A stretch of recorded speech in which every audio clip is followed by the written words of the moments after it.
that there are some systemic issues. Give me an example. Tell me what you think the most systemic racist issue is. What is it?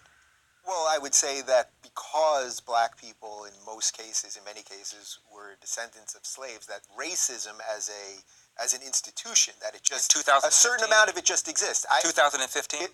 Give me the most blatant racist example you can come up with right now. I think you could probably find evidence that, in general, cops are more willing to shoot if the perpetrator is black. What's your data than white. What's your basis for saying that?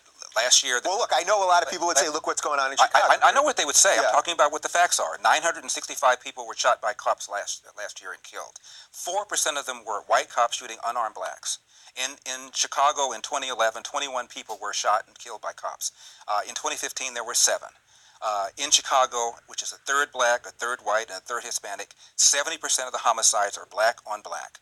About 40 per month, almost 500 per year last year in Chicago, and 75% of them are unsolved. Where's the Black Lives Matter on that? The idea that a racist white cop shooting unarmed black people is a peril to black people is BS. It's complete and total BS.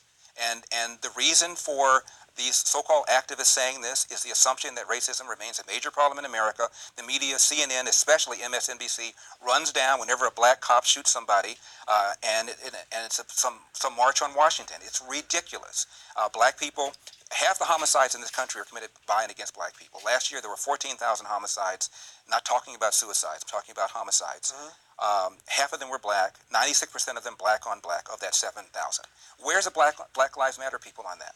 So there's where you would say that this is purely because of social justice. This is purely because they want ultimately for people to be angry enough to just keep voting Democrat. That's right. And where's the evidence of the lack of social justice?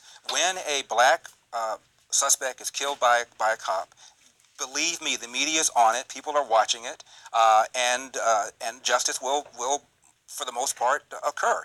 In Baltimore, where Freddie Gray was killed, Freddie Gray died in a van. I shouldn't say was killed. Died in a van. Yeah.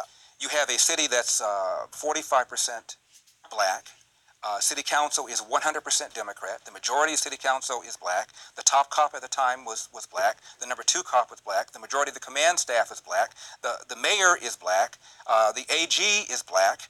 And yet here we are talking about racism. I mean, it's absurd. Yeah. It's absurd. So it's funny, I find myself caught in between this a little bit as a liberal, where I want to always try to defend the other. So in this case, the other being black people, I'm always sympathetic to that. And that, at the same time, I hear you laying out a pretty solid case. These are just the facts. I'll tell you something else, too. There was just a study, University of Washington, and it turns out cops were more reluctant, more hesitant to pull the trigger against a black suspect than a white suspect. Probably because of the fear of being accused of racially profiling and the fear that the civil rights establishment was going to come down on him. So if anything, whites are more likely to be shot by a cop under certain circumstances than a black person. And in the last 30 or 40 years, the percentage of suspects killed by cops who are black has declined 75%. However, the percentage of whites killed by cops has flatlined. Yeah. And so, if anything, people are more concerned about shooting black people for fear that they're going to be called racist. And almost every one of these incidents, whether it's Eric Gardner in New York, who died because he was selling Lucy's and resisted arrest, whether it's Tamir Rice in Cleveland, who was twirling around the gun, whether it's Michael Brown in Ferguson, who had just committed a strong arm robbery, almost every one of these incidents involved somebody resisting arrest. Why don't you just do what the police tell you? My dad said, when I get pulled over, have my hand at 10 o'clock, have my hand at 2 o'clock, say yes, sir, say no, sir, make sure my paperwork is in order, and if I feel the cop is mistreating me, get a badge number and deal with it later on. If Jesse Jackson and Al Sharpton and Obama and the whole group of them told black people to do that, we'd have a lot fewer of these things to deal with in the first place. Yeah. All right. So I'm with you. I'm hearing a lot of what you're saying here. So as a black conservative then, who now you've laid out your case there. But you haven't laid out yours. I asked you to name the most important example of racism, and you gave white cops going after black people. And I told you, gave you the facts for that, so that's nonsense. So you must have something else. What else is it? If you think racism remains a problem in America, give it to me. Well, I think it remains a problem. Give it to me. It may not be systemic in that it's not like you're not being hired because you're black, there's no systemic reason, legal reason that exists, that kind of thing. But I think that racism as a general theory exists. I need some specifics. You gave me the white cop thing. What else? Give me another example where you think is a problem. Well, as a black conservative, tell me how do you get people to come around? You're the one who made the assertion that you think racism remains a major problem in America. I asked you to give me an example. You gave me white cops going after blacks. As far as I'm concerned, you didn't hold it up very well. What's the other argument you have? What's the other thing? Well, I don't know that it's systemic in the sort of macro sense. I'm not mad. I just want to know what it is you're talking about. That's exactly what.